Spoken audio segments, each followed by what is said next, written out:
Hi, class, and welcome to chapters 8 and 9. Chapter 8, we're going to be discussing strategic analysis, which is understanding a firm's competitive environment. And then chapter 9, we're going to be shifting gears and go right into the strategic management process where you're achieving and sustaining competitive advantage. Welcome to Principles of Management, chapters 8 and 9. So, systematic evaluation of a firm and environment. That's what's going to occur when you actually start analyzing a company. How strong is it? How weak is it? What improvements can be made? This goes back to when you're actually trying to invest in a company. Find out exactly, how strong they are. So that's called a strategic analysis, what you're going to be looking at. Um, Firms do this within their self internally, so it actually allows them to compete and adapt to what's going on in the environment, what's going on in the world. And this is important because you got to figure out if you're keeping up with your competition. One of the tools that companies use is called the SWOT analysis, SWOT. The S stands for strengths, the W is weaknesses, the O is opportunities, and the T is the threats. What is a threat out there to you? And that's super, super important to understand. So some of the threats is you've got to figure out if you're strong enough to deal with the competition. Weaknesses, are you keeping up with technology? Are you keeping up with, let's say, the latest trends in manufacturing? Perhaps opportunity. Is there other things, other markets you could be actually competing in? Maybe you want to go global. Maybe you want to go to a specific country which loves your product. That's something else you'd analyze, okay? And then what are the threats? I know one of the big things that we were talking about recently is some of the banks and some of the credit unions and credit card, let's say, companies are dealing with AI, with imposters, people saying that they are California Coast Credit Union. We have an issue with your account. Please give us your social security number, give us your full mailing address. Whoa, whoa, whoa. So is your company basically, let's say, being what's it, compromised, so to speak? Okay. What are the threats? The Pistal framework is analyzing your market value. What market should you be working in? P is going to stand for politics, okay, fiscal policies, government activities, conflicts and health, taxes. This is when you're thinking about your company and whether or not you're going to be strong enough if you're going to go into different, let's say, arenas to actually do your business. Think of politically. Think of economically. The E stands for the economic. What's the GDP? Employment rates, exchange rates, inflation. We're talking international business now. S stands for society. Is it a democratic? Okay. Uh, is it issues with the actual? It's a I should say demographic. I said Democrat. Sorry, demographics. Okay. Are these? Is it a well-structured company? Is it a company that believes in equal opportunity? Is it a company that believes in diversification? What's the cultural factor, religious, and lifestyle? When I worked for a private university, I had an issue with our receptionist because she's our very first point of contact for our students to walk in, and she had a little bit of a problem. She was always on the internet, always on Facebook, and etc. And I had to address it, and it turned into almost like a lifestyle situation. She's used to doing that. She was always told she could, just stay busy at the front desk and do whatever she wanted. I had to put that, let's say, in check because I'm the new vice president, and I always think first impressions count. When people walk in and they see you are saying, oh, "Excuse me, I'll be with you in just a minute," and you're on your Facebook still, I have a problem with that. One of the other tools for analyzing things is technology, technological access. Do people who want your company or who want to say enroll in your college, do they have technological access? How's your infrastructure, the research and technology trends? What's going on in your company, and are you keeping up with some of those trends?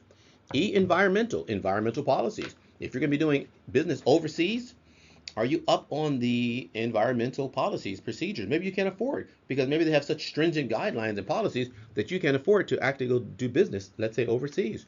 Recycling. Do they agree with what you agree with? Do they recycle in the company or country that you're going to be working with? Consumption trends. How much are you consuming? How much of the natural resources are you consuming? Okay, we're talking about environmentally. Are you a sound environmental company? And production process. And then the biggest thing is labor. Our labor costs, the wages, the rights, the job security, and regulations. So if you look at all of these factors and the framework, do you fit within the framework of actually moving forward and having a successful company? Porter's five forces: rivalry, new entrants, substitutes, supplier power, and the buyer power. So if you think about it, what forces beyond direct competitors shape your industry? If you got a rivalry, you got somebody doing the same thing you're doing and trying to do it better. New entrants, new people coming into the industry that you already are in.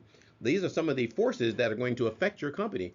Substitutes, people are putting a product together that's a little bit going to like sidestep yours because instead of them needing this product, they gave you something else that's going to be even easier. Supplier power. Do you have your suppliers being able to give you the amount of product, okay, or services or goods or whatever it is in a timely manner? Those are part of the Porter's five forces. Again, these are theories. And then buyer power. Do you have the ability to buy the amount of material, items that you need to sustain your company? Very, very important questions. So your internal analysis, which is the VRI, basically is value, rarity, imitation, organization. All of those are going to actually factor in into your company's strength. How strong are you? So internally, do you have value? Okay, is what you're doing rare? Is it a rarity? Imitation, and then is it organized? Is your organization really, really moving forward? Competitive strategies. Okay, cost leadership, being different, okay, and focus strategy. These are three things that you have to really think. Unique market position is another thing. Difficulty in imitating, meaning make yourself where people can't imitate it. Something that I saw that I didn't even think was an issue is companies were coming into business, let's say startups, and they're creating something that's so phenomenal that everyone wants it. It's great. Good example is the carpet protectors that go under most chairs. Like right now, I'm sitting on a chair with wheels, and directly under this chair is carpet. There was a gentleman years ago. He created a carpet protector because the more you roll around on your in your chair with the wheels, it's going to eventually tear up the carpet. And carpet replacement is pretty expensive.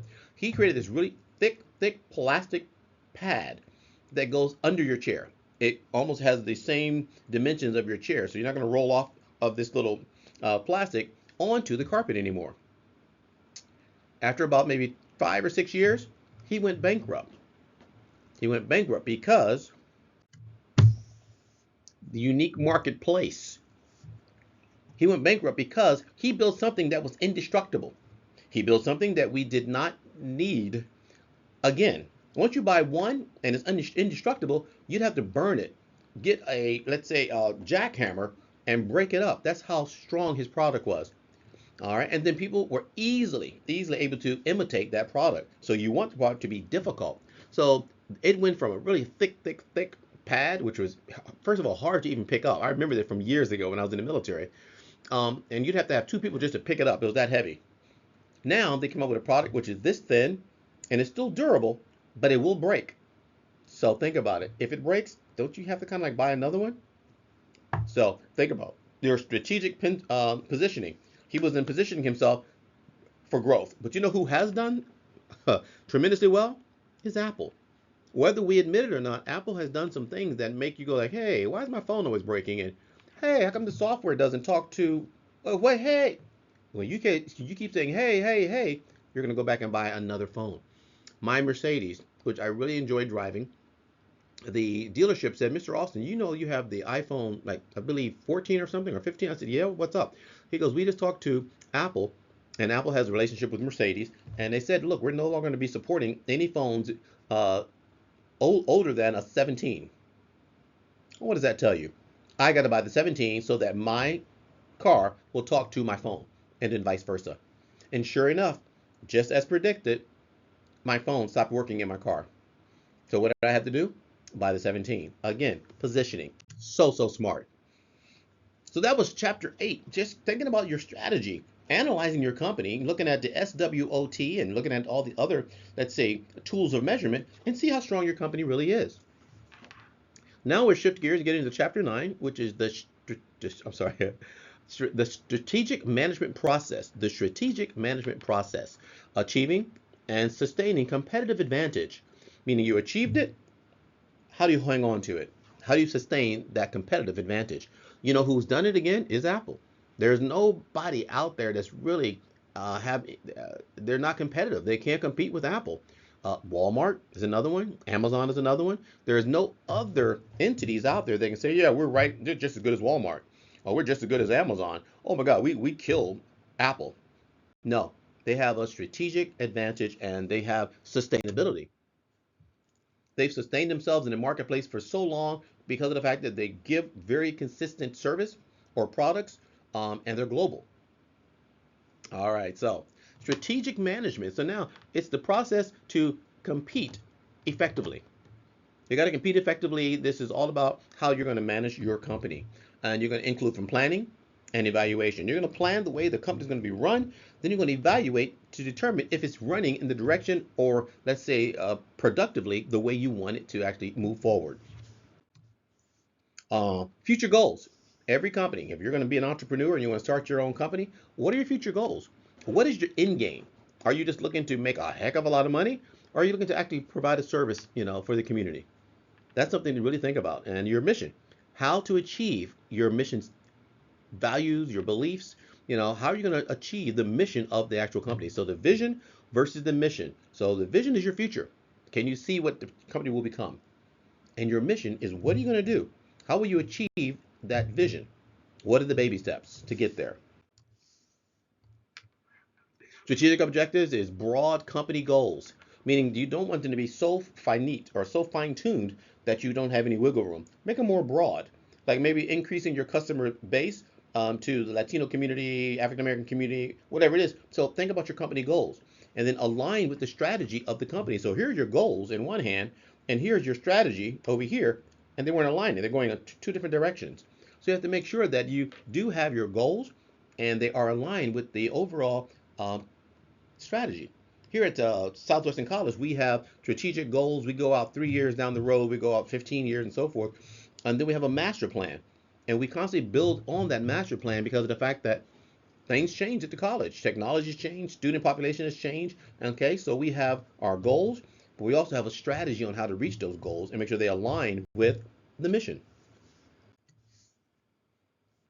Levels of strategy is business and corporate, international strategies as well. So each one of those have to be considered in terms of the strategy and what you're actually going to be doing. Is it a business strategy? Are you a corporation?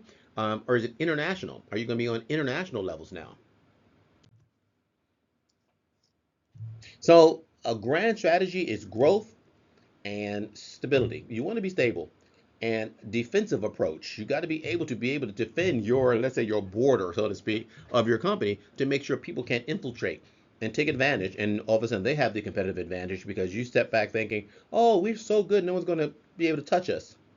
So defend, okay? A defensive approach is what it's about. Your planning strategy. Part of this is a strategic, tactical, the tactical way of looking at things. Tactical means what are you going to do? Are you going to pivot? Are you going to do things differently? That's the tactical advantage. And then your operational planning. How are you going to physically run the actual company? Operation from day to day, month to month, year to year, quarter to quarter. How are you going to physically plan out everything on an operational level? Smart goals. Smart goals are specific, measurable, achievable, relevant, and then they're time bound. So whenever you're creating your goals, I always say start with SMART goals. People are like, what does that mean? It just means the goal is very specific. I do this in my class, the very first week of classes. It's measurable, it's achievable or attainable, okay, and it's relevant. And finally, it's time bound. How much time are you going to actually set this goal for? Is it a quarterly goal, yearly goal? Is it a monthly goal? Maybe it could be a weekly goal. But either way, you need to be very specific so that you know what you're doing in terms of setting goals for the company. So perform evaluation, measure the success of the goal, measure the success of what you anticipated happening, Improve future strategies. That's super important. You need to make sure that your strategies still align with your goals, your master, I'm sorry, your mission, your master mission statement, and so forth.